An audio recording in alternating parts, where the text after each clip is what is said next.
alergia alimentar. Intolerância e alergia, né, doutora? São diferentes. Mudou o layout. Mudou o cabelo? Hoje eles fizeram um negócio assim, eu falei, nossa, vai ser de shampoo, né? Tá exatamente comercial de shampoo, mas ela é médica. Tudo bem? Tudo, e com você? Também. Mas retomando a nossa pauta, são diferentes a alergia e a intolerância. E parece a mesma coisa, né? Parece. Quando a gente fala, não posso, não vai dar certo. Mas assim, a intolerância é quando bate o alimento no nosso intestino e ele fica revoltado, dá gases, dá refluxo, dá diarreia.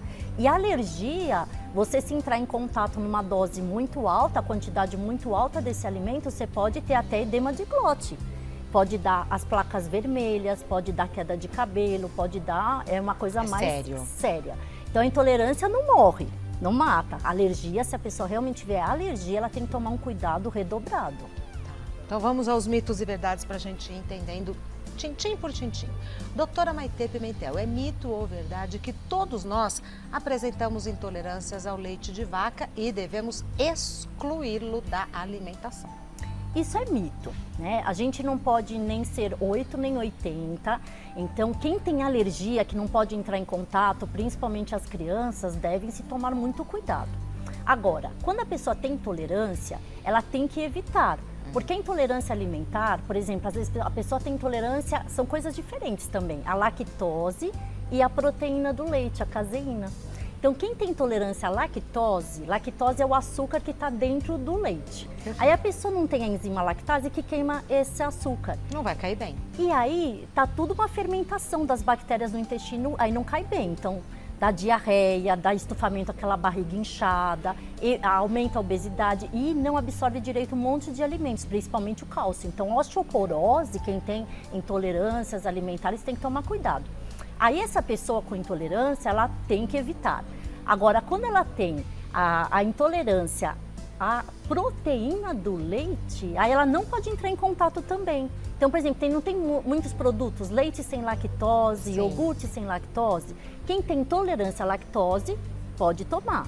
Mas quem tem intolerância à proteína do leite, nem esses produtos ela pode tomar. E tem que ser um leite de ovelha, um leite de amêndoas que existe, leites vegetais. Aí você vai ter que trocar o tipo de laticínio mesmo. Tá lá, alimentos proibidos para quem tem intolerância à lactose. Então, quem tem intolerância à lactose e intolerância à proteína do leite, a caseína, tem que evitar o máximo tudo isso. E quem, como eu falei, intolerância à lactose, às vezes tem uns produtos que tem, né, sem lactose, aí você pode optar por esses. São os leites, hoje tem muita opção no mercado, né, de iogurte sem lactose. E quem tem a intolerância à proteína, eu falei, não pode o sem lactose, mas hoje a gente tem os iogurtes veganos, a gente tem opções de coisas. E são tão gostosos. E são muito gostosos. Queijinho a gente sabe que vem derivado do leite, o requeijão. Adoçante em pó também tem. Chocolate, tem gente que acha que não tem leite, mas tem laticínio. Sorvete também tem a parte do leite. E sorvete de frutas, apesar de ser de fruta, muitas vezes ele vem com leite junto. Tem alguns sorvetes de frutas que são com água. E tem alguns, por exemplo, geralmente coco, morango, vem junto com leite. Eu não sabia que adoçante em pó tinha. Tem, alguns tem. Tem alguns que vem escrito mesmo, sem lactose ou sem adição. Tem que ler a bula. Continuando, é mito ou verdade que a intolerância à lactose pode surgir em qualquer idade? Isso é verdade, olha só. Isso é muito interessante porque até os 2 anos de idade, nós seres humanos produzimos muita lactase. Então o neném é feito para tomar leitinho desde o começo. Então a gente produz muita enzima para conseguir digerir melhor. Com a idade, é normal, é fisiopatológico a gente diminuir a produção. Então é normal uma pessoa adulta ter mais intolerância do que um bebê? Sim, isso é fisiológico. Mas existem outras causas. Por exemplo, uma pessoa que pegou uma infecção bacteriana. Você inflama tanto as células do intestino que produzem a lactase que você tem uma intolerância à lactose transitória. Se você, por exemplo, fizer uma dieta radical, que você tira totalmente o leite, você desensibilizou. Quando você reintroduz, você também tem uma intolerância maior. Mas se você iniciar devagarzinho, você de novo produz uma tolerância. Algumas etnias também têm mais propensão. Então, quando a gente fala de coreanos, a gente fala de gregos, a gente tem essa população com uma intolerância maior à lactose. Com o passar da idade, como eu falei, e até doenças crônicas e até diabetes são uma das causas que aumentam a intolerância à lactose. Então, você pode não ter hoje, mas pode desenvolver no futuro. É mito ou verdade que a alergia alimentar pode ser hereditária? Verdade. Então, alergia é aquela situação em que você entra em contato e você não produz anticorpos, você produz IgE, são as células de sistema imunológico, em que desencadeia tudo um sistema em que você quer agredir essa substância. Nesses casos, pais alérgicos têm maior tendência de ter filhos alérgicos. Não que pais não alérgicos não tenham filho alérgico, mas a tendência é sim aumentada. Então você, pai e mãe, que tem alergia, tem que já tomar um cuidado redobrado quando nasce o filho. Porque ele pode sim, e às vezes é difícil de você pegar. Tem crianças que só têm regurgitação, tem crianças que mudam o teor das fezes, nem sempre é diarreia, mas é o aspecto das fezes. Tem crianças que têm coceira, tem crianças que só apresentam refluxos. Sabe, fica, ai, não estou passando bem, mas não tem mancha na pele. Às vezes é difícil o diagnóstico, mas tendo na família essa genética, já tomar um pouquinho, prestar mais atenção. É mito ou verdade que a intolerância ao glúten geralmente se manifesta na infância? É verdade. Então, o glúten, ele vem do pão, das massas, das bolachas. A gente tem até aqui, ó, vou mostrar o que tem glúten aqui. Então, pizza é gostoso, pãozinho, todos esses pãezinhos, tem os pães sem glúten, né? Aí a gente pode comprar o pãozinho sem glúten, né? Embutidos, então a salsicha, às vezes alguns presuntos também tem glúten, tem que tomar cuidado. Tudo que é ketchup, maionese, mostarda, tem glúten. Bolachas, industrializados, são cheios de glúten. Cerveja tem muito glúten. Não tem gente que toma cerveja e fica tudo estufado?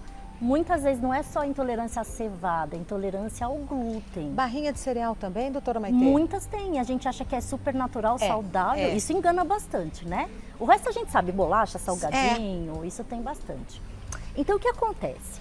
A gente tem, olha, isso também é legal, tem duas intolerâncias ao glúten. Tem a intolerância ao glúten celíaca e a não celíaca. A intolerância ao glúten celíaca é uma doença também hereditária genética, em quem tem alteração no cromossomo, a gente sabe até qual que é, o QD8 e 2. E aí a gente sabe que desde pequenininho, se você entrar em contato muito com essas substâncias, esses anticorpos vão atacar e vão desenvolver uma doença sistêmica. Então, além de dar gases, flatulência, os sistemas locais do intestino, essa criança pode desenvolver outras doenças autoimunes, vitiligo, psoríase. Mulheres na fase reprodutiva podem ter oferite autoimune, que é uma doença que perde a fertilidade. Então, várias coisas sistêmicas. Essa é a intolerância ao glúten genética, que é a celíaca. E aí a pessoa tem que excluir totalmente o glúten da dieta. Não existe um anti-glúten, você tem que eliminar totalmente. As pessoas que têm uma intolerância ao glúten não celíaca, não é pequenininho geralmente que desenvolve, é mais com a idade. E aí você não tem essa toda sistêmica, você tem só os sintomas locais. Então é mais fácil de lidar.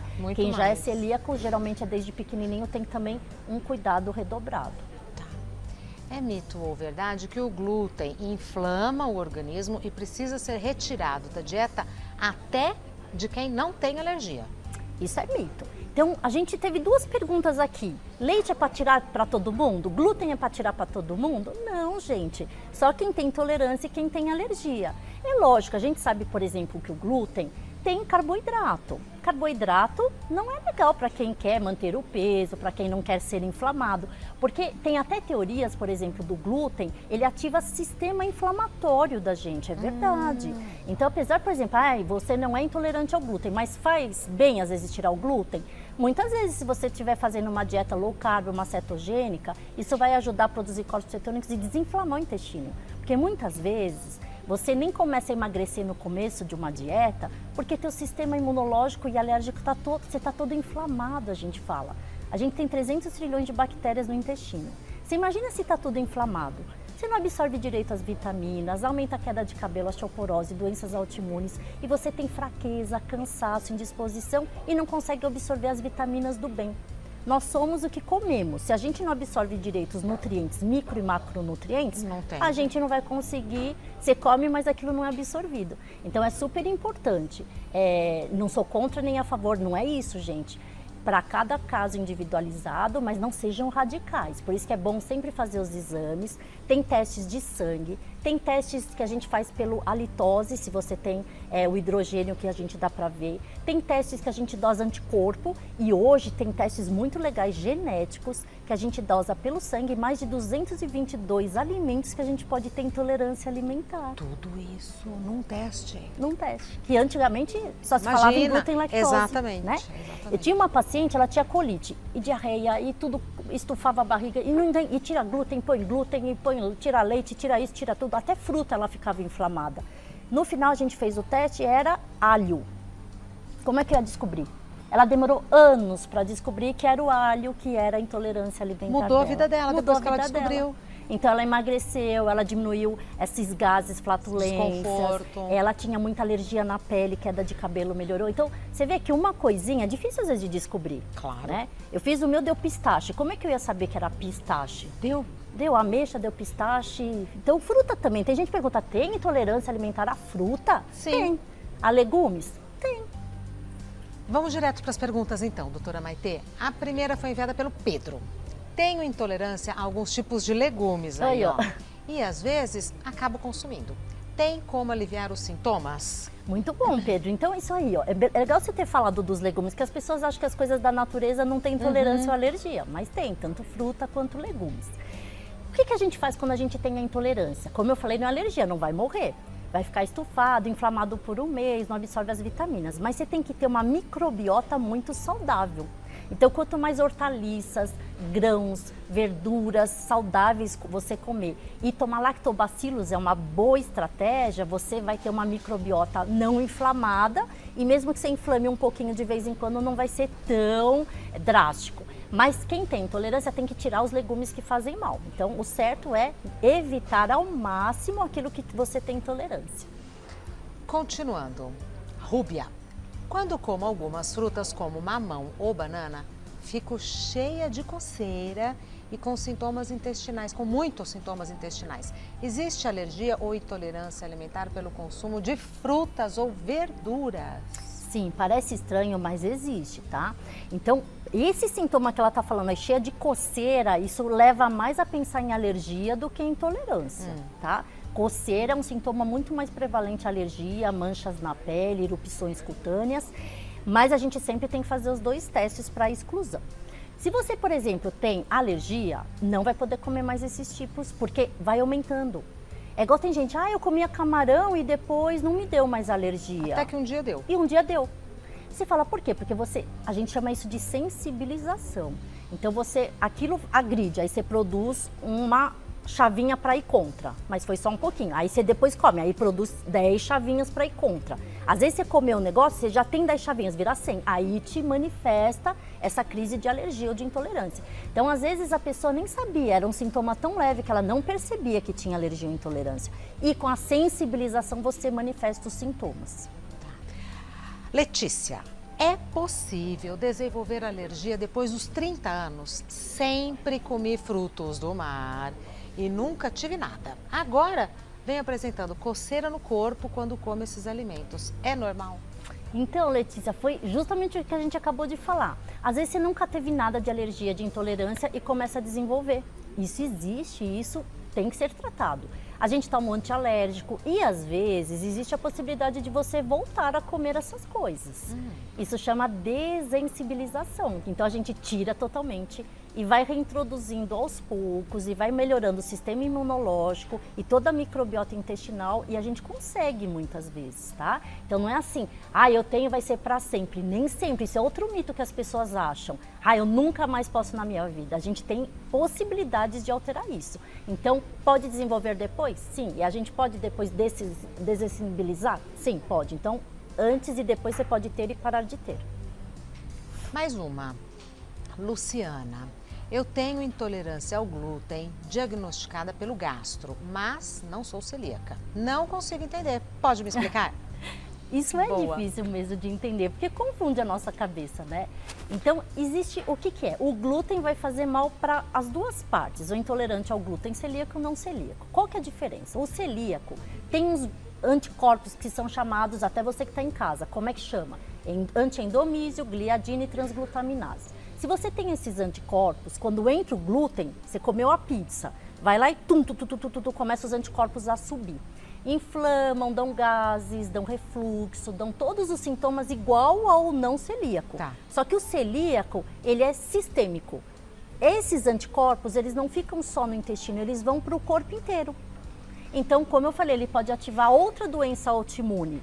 Vitiligo, psoríase, dermatites atópicas, pode dar queda de cabelo, pode dar infertilidade, piorar osteoporose, piorar doenças crônicas, desenvolver diabetes até tipo 1, que é anticorpo dependente. Então é uma coisa mais sistêmica, além de você falar do intestino. O intolerante ao glúten não celíaco, ele vai ter só os sintomas intestinais. Locais. Mais uma. Ingrid. Existe como diferenciar somente pelos sintomas a alergia da intolerância à lactose ou preciso fazer exames? E quais são os mais indicados? Excelente pergunta, porque confunde e os sintomas são parecidos. Estufar a barriga, acontece nos dois. Flatulências, no 2. Empachamento, que parece quando você come e fica com a barrigona assim, né? Aquela barriga que nunca fica negativa, você fala, eu nunca consigo ficar com a barriga retinha. Pode ser intolerância ou pode ser alergia. Então, os sintomas, quando você está falando da parte trato gastrointestinal, eles são equivalentes. É lógico, se você tem a coceira, placas na pele ou uma outra doença autoimune, a gente vai separando os diagnósticos.